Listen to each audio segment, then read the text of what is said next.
We want to know how it ends before we begin.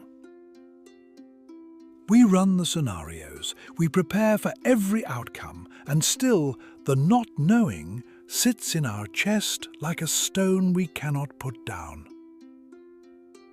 Centuries ago, a young bridge builder in Japan faced this same paralysis. Standing at the edge of a river she had no way to measure. What she did next changed everything she thought she knew about control.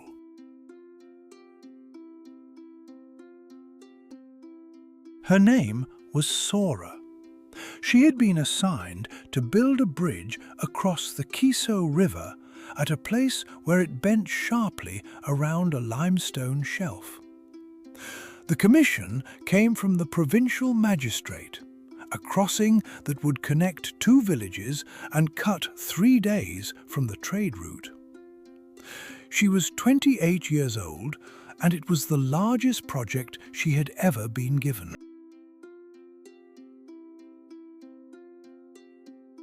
The problem was the river itself. The Kiso ran fast and moody.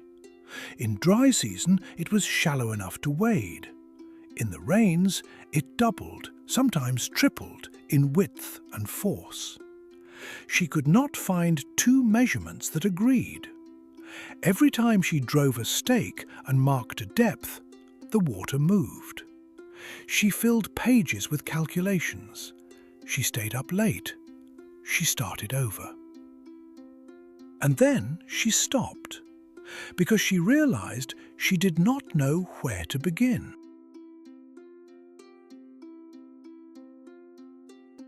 An old man named Nishida found her there on the third morning. He was a retired builder who walked the riverbanks for no reason anyone could explain. He sat down beside her without being invited and looked at her pages of numbers. He was quiet for a long time. Then he said, "You are trying to stop the river with your mind." She looked at him. He pointed to the water. "The river does not wait for your calculations to be finished."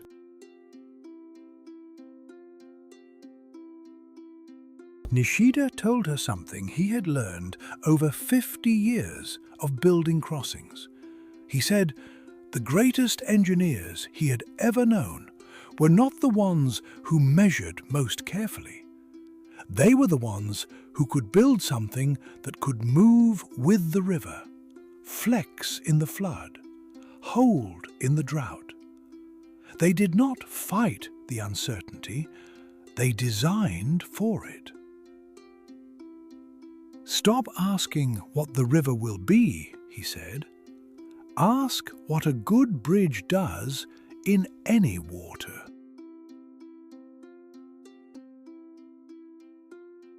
There is a teaching in the I Ching, the ancient Chinese book of changes, that speaks directly to this. The I Ching is not a book of answers, it is a book of responses. It does not tell you what will happen, it teaches you how to meet what comes. The core idea is simple.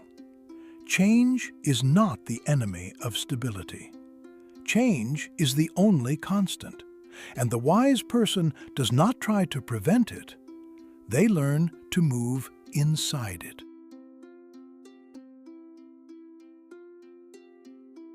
Lin-chi, a Zen master from 9th century China, said something similar in a sharper way. He said, "If you meet the Buddha on the road, kill the Buddha." It sounds strange. What he meant was this: the moment you cling to a fixed idea of how things must be, you have already lost contact with what is actually happening. The Buddha he was talking about was the idea of the Buddha, the plan, the certainty, the image of how it was supposed to go.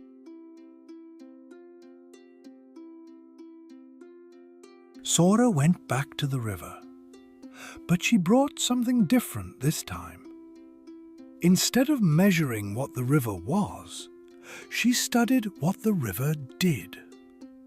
Where it deposited stone, where the banks were compressed and firm, where the limestone held regardless of rain.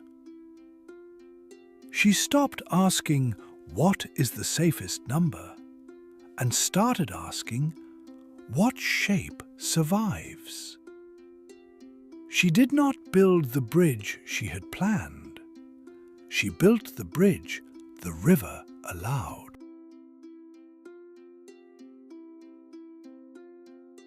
The yoga tradition, in a teaching called Ishvara pranidhana, describes this as surrendering the fruit of your action, not giving up, not stopping, but releasing your grip on the specific outcome you decided was the only acceptable one.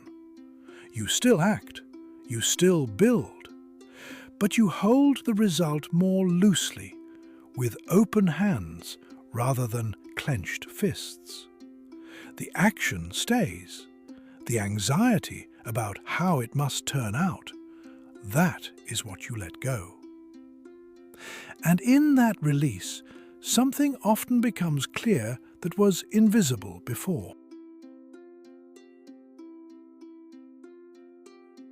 Sora's bridge stood for 60 years. It was not the bridge she had drawn. It was wider in one place, shorter than she planned, resting on a rock formation she had not noticed until she stopped trying to measure around it. If you have something unresolved in your life right now, a decision you cannot make, a future you cannot see, the practice is not to measure more carefully. It is to ask a different question. Not what will happen, but what kind of person do I want to be in any water? You cannot stop the river, but you can learn to build bridges.